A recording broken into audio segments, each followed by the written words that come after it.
Welcome back mga kabayan. Nagbabalik po muli ang inyong lingkod upang magbigay sa inyo ng mga bago at nagbabagang mga balita. Tila ba naging mainit na usapin ang isyong ito sa mundo ng social media? Nagulantang ang buong bansa sa balitang di umano'y dinukot si dating Pangulong Rodrigo Roa Duterte ng mga dayuang ahente. Ang insidenteng ito ay nagdulot ng kaguluhan sa palasyo at sa buong administrasyon. Ayon sa mga ulat, nangyari ang pagdukot sa lungsod ng Davao. Agad namang umaksyon ng mga otoridad at inilunsad ang malawakang operasyon upang matunto ng kinaroroonan ng dating Pangulo. Inakusahan ng ilang mga mamabata si Pangulong Kuting at House Speaker Tambaloslos na may kinalaman sa insidente. Ayon sa kanila, may mga indikasyon na may motibo ang dalawang opisyal upang isagawa ang pagdukot. Gayunpaman, maring itinanggi ng kampo ng dalawang opisyal na ang mga paratang na ito. Sa isang pahayag, sinabi ni Pangulong Kuting na walang katotohanan ng mga akusasyon laban sa kanya. Walang katotohanan ng mga paratang na ito. Ginagawa namin lang lahat upang matulungan ang pamilya ni dating Pangulong Duterte at matiyak ang kanyang kaligtasan, ani ni Kuting. Ganito rin ang naging pahayag ni House Speaker Tambaloslos na nagsasabing isang malaking kasinungalingan ang pagdawit sa akin sa isyong ito. Nakatuon ang aking opisina sa pagbibigay ng buong suporta sa mga investigasyon at operasyon para mahanap si dating Pangulong Duterte. Samantala, naglunsad na rin ng investigasyon ng Senado ukol sa insidente. Pinamunuan ng isang senador ang komiting mag-iimbestiga sa mga posibleng sabwatan at mga tunay na motibo sa likod ng pagdukot. Nananatiling nasa mataas na antas ng alerto ang mga kapulisan at militar upang mapigilan ang anumang banta ng karahasan habang patuloy ang kanilang pagsisikap na mahanap si dating Pangulong Duterte. Hinihikayat naman ng plasyo ang publiko na manatiling kalmado at maghintay sa mga susunod na pahayag mula sa mga opisyal na ahensya. Kami po ay patuloy na nakipag-ugnayan sa mga lokal at international na ahensya upang masiguro ang agarang paglutas sa insidenteng ito, ani ng presidential spokesperson. Ang buong bansa ay umaasa na matapos agad ang insidenteng ito at muling makasama ng pamilya si dating Pangulong Duterte sa lalong madaling panahon.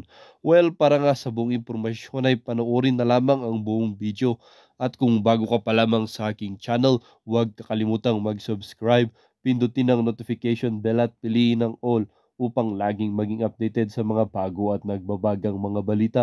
At sa mga solid viewers naman natin dyan, maraming salamat naman po sa patuloy na pagtangkilik sa ating channel. Tuloy-tuloy lang po ang laban para sa katotohanan at para na rin sa kinabukasan ng ating pinakamamahal na bansang Pilipinas. Niyo muna yung kwento ko. Kasi dapat ang uuwi nga kami supposedly today. Tapos lumabas tayo noong Friday ng gabi after ng SMNI. Pumunta tayo sa mga kaibigan natin ng mga legit na mga Duterte supporters. Tapos yun nga, meron silang intel na in the works na yung extraordinary rendition para kay PRD. So, para sa atin talaga extraordinary rendition yun. Kasi ang balita, ang intel is tatrabahuin na siya. Meron na daw, ano yun, parang nakuha na namin nung Saturday pa lang, we were talking about it, tapos i-move nga sana yung ating flight until Tuesday, kasi nga, probably, baka bukas hanggang Martes, baka dyan na magsisimula yung pag kay PRD, pag kuha kay PRD. And then, nakakuha naman tayo ng confirmation. Oo, punta ka na doon, nakakaya. Nakakuha naman tayo ng confirmation na, live lang ako sabi mo konti. Nakakuha tayo ng information na may 800, sorry, may 800 na police na ipapadala sa Davao City. May, hello Ma'am Kish, good morning.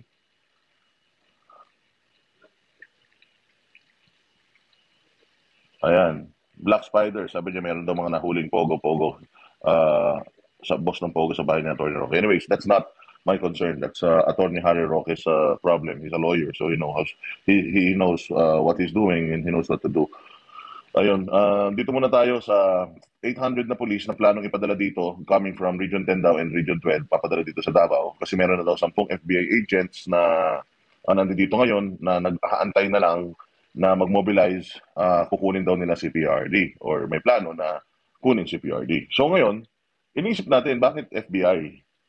ICC yung pinag-uusapan dito. Syempre, ICC, hindi naman member ang FBI or ang US ng ICC. So bakit sila makikialam? Bakit sila mag-intervene? Yun na nga yun. Ang nakakatakot doon is baka gamitin yung issue niya sa ICC para makuha nila si PRD. Dakitin nila si PRD. Kasi walang kaso si PRD dito sa Pilipinas. Walang kaso si PRD sa ibang bansa bukod sa ICC. So kung meron man silang pwedeng gamitin na reason para makuha nila si PRD, yung ICC yun. Ngayon, ang nakakaba kasi dito is, di umano, meron daw 10 ng FBI na nandito. Again, si Mayor Basti, syempre ang mayor ng Davao. Syempre, lahat ng nangyayari within Davao, alam niyan.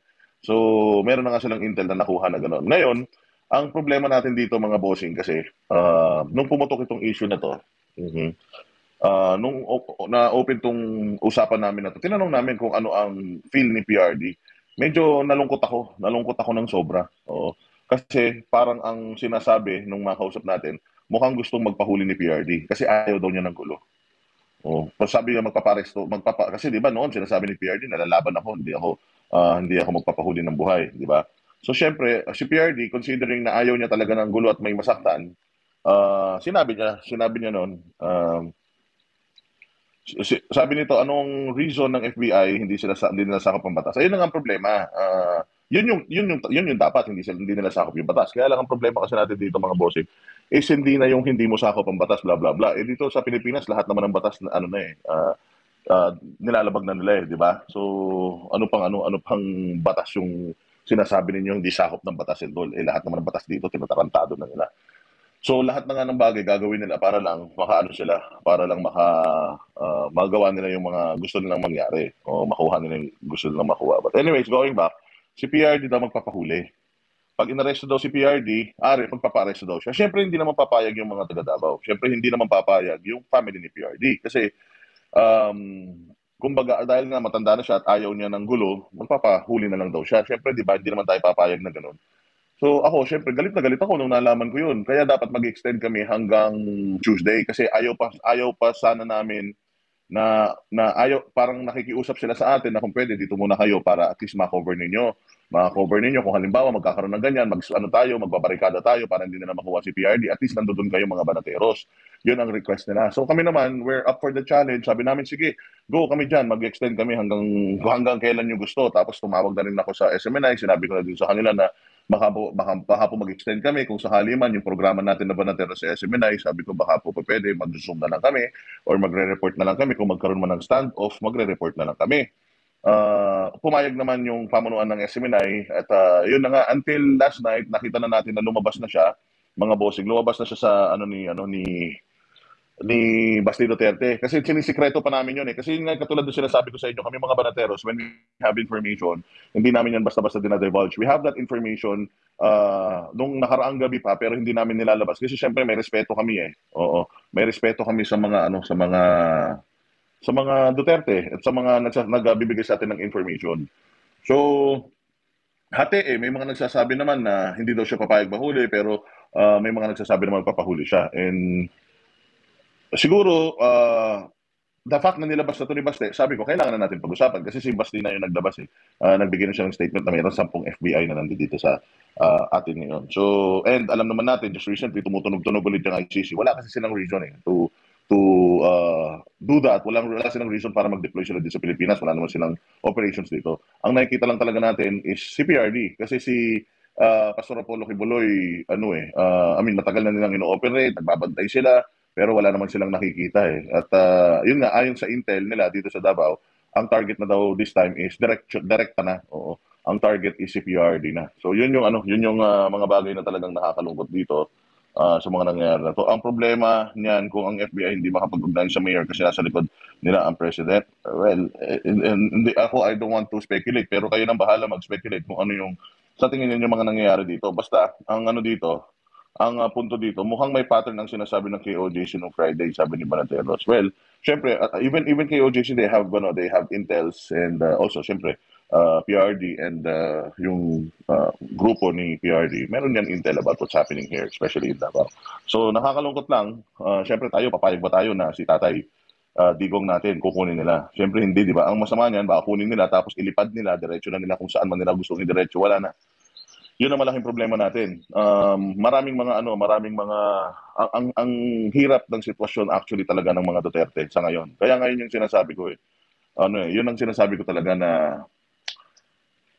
hindi tayo nagagalit doon sa video, hindi tayo nagagalit doon sa video, hindi tayo inis. Nainis lang talaga tayo kasi or nag-alala lang tayo doon sa manner ng paglalabas nila ng video. Inilabas nila yung video sa venue na konektado sa mga Duterte. Kaya ito na ngayon ang nangyayari sa mga Duterte. So, nakakawawa ang mga Duterte every time na merong mga tao sa hanay natin yung pumapalpak sa hindi natin malamang paraan. Nagdidesisyon ng sila-sila lang.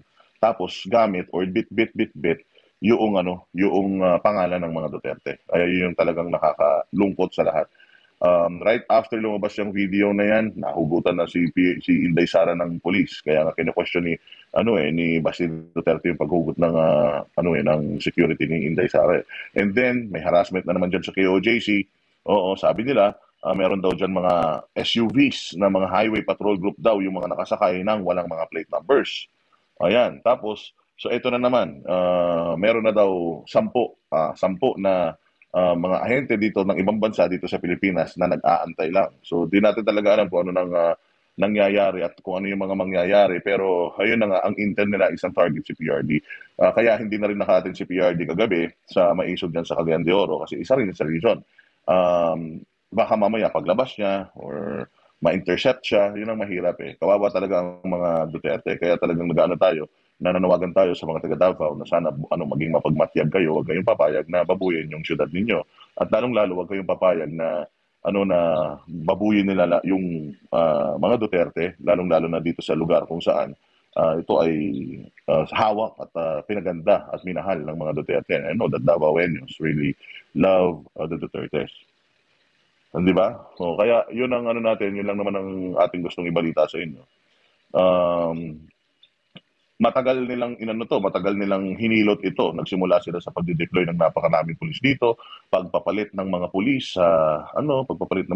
sa yung mga hepe ng mga kapulisan dito, pinalitan pati yung DCPO chief.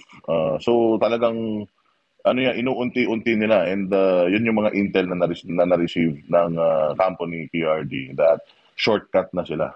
Shortcut na sila. At si Tatay Digong na talaga ang target nila.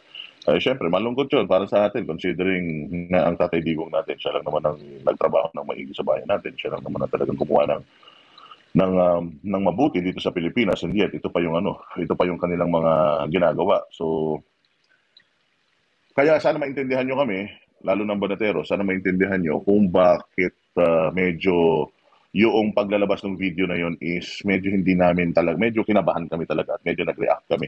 Hindi katulad ng, kumbaga, kung masaya sila dun sa video na lumabas, kami ako most especially, medyo parang hindi maganda yung dating sa akin. Kasi yung video na yon imbis na magdulot ng maganda para sa Pilipinas, nagdudulot pa ngayon ng pangit para sa mga Duterte. So, kaya ewan ko sa inyo kung anong take nyo doon, pero nandito tayo ngayon sa Davao. Muntik na ma-move yung ating flight up until next week dahil nga may plano tayo na, alam mo yun, protektahan si Pastor Kibuloy, syempre, at saka si PRD na magbantay at talaga namang i-cover kung ano man yung mga masasamang pwedeng mangyari. Pero mukhang nakikita naman na siguro nila na kaya na nilang kontrolin. So kami siguro for now, balik muna kami ng Manila later. Tapos mag-aabang pa rin kami dito. Titingnan natin kung ano mangyayari dito. Kaya ayun, nakakatawa naman kasi lintik ang tiwala ng mga Duterte sa mga Banaderos. Alam nila na somewhat kami talagang lalaban kami for PRD. Kaya siguro they try talking to us and requesting if we can move our flight until next week para makasama namin sila. So maraming salamat sa tiwala sa team ni PRD and syempre sa mga Dutertes dahil nagtiwala kayo sa Banateros. Kami naman, we are always willing to help in any way possible. Mag-aantay lang po kami ng mag-aantay lang po kami ng inyong instruction kung ano po yung gusto niyo pagawa sa amin. We are at your service. Kayo po ang kayo po ang principal namin, kayo po ang sinusuportahan namin, kayo po ang bida dito sa laban na ito, hindi yung ibang mga nagbibida-bida. Kaya whatever happens to our president, eh, hindi ko alam kung sinong sisisihin natin dyan kasi sobrang nakakalungkot na balita yan. Ang pinaka nakakalungkot na part doon is para walang masaktan, PRD is willing to sacrifice himself. PRD says, I will just submit to whatever yung gusto nilang mangyari because I'm old naman na. Wala naman akong plano sa politics and all. Malalaki naman na yung mga anak ko, they're all able, they all have their personal lives na, their own lives na. So kung gagawin nila yan sa akin, wala na tayong magagawa. I'll just submit to it and tignan natin kung anong pwede natin gawin. Kaya lang kasi sa panahon ngayon, ang problema niyan pagka sumuko or sumama ang mahal natin si PRD, alam naman natin na hindi yan dito ilalagak yan sa ibang lugar kung saan hindi na natin siya kayang protektahan. Kaya yun yung mga bagay na nakakalungkot. Tinanong ko na to actually nung nakuha namin yung intel. Pwede naman namin ilabas. Sabi nila pwede nyo nang ilabas yan. Pero hindi pa rin namin nilabas kasi nga gusto namin magsimula muna sa kampo nila. Hindi kasi kami bida-bida na inuunahan yung mga desisyon ng mga Duterte. Basta lalong malakas ang loob nila kasi nandyan kayo, handang lumaban. Well, hindi naman namin sinasabi na kaya namin ipagtanggol. Pero at least man lang, yung mga cameras namin, ito yung ano namin yung mga live stream natin, yung mga channels natin. Kaya nga sabi ko sa inyo, may importante mag-like, mag-subscribe, tsaka mag-hit ng notification bell. Kasi yung channel natin, ito yung armas natin. Ito yung armas natin para ma-cover lahat ng mga kailangan nating i-cover. Most especially ngayong mga panahon na putang ina talaga sobrang satanas talaga ng mga namumuno sa atin. Puta, hindi na natin alam kung anong mga kademonyohan talaga. Alam mo, sabi ko nga kapag talaga ang mga may hawak ng kapangyarihan, putang ina mga lasing tsaka mga adik, puta wala talagang mangyayari sa bayan. So, yun, dasal-dasal lang tayo. Lalong-lalo na mga Davaoenos, dasal-dasal lang tayo. At lahat ng mga Duterte diehard supporters, mga legitimate diehard supporters ng Duterte, magdasal lang tayo and maging mapagmatsyag tayo. Ano na ba ang gagawin natin kung sakaling magkatotoo ito at pilitin nilang kunin yung pinakamamahal natin si PRD na minahal, pinaganda ang Davao at somewhat itong buong Pilipinas sa 6 na taon na pinatahimik. Ano ang pwede natin gawin? Ano ang magagawa natin at ano ang pwede natin isakripisyo para sa kanya? Kasi he's willing to sacrifice himself para hindi tayo masaktan. Pero kapag kami nangyaring masama sa kanya, masasaktan tayo ng sobra-sobra. Kaya, ayun, mag-ready kayo, mag-prepare kayo. Yung mga social medias ninyo, hanapin niyo yung post ni Mayor Baste about it. Binitawan niya na yung yung merong mga FBI agents daw na nandito sa Davao ngayon. Kaya nila nalaman kasi parang naka-house sila doon sa dating office or property or bahay or something ng Davao. Yung ang tawag doon yung Task Force Davao. Well, dito nga nagtatapos ang bidyong ito. Kayo naman po ang aking tatanungin mga kabayan. Ano naman po ang inyong mga reaksyon sa balitang ito? Ang ating comment section ay bukas para sa inyong mga samot-saming reaksyon at komento.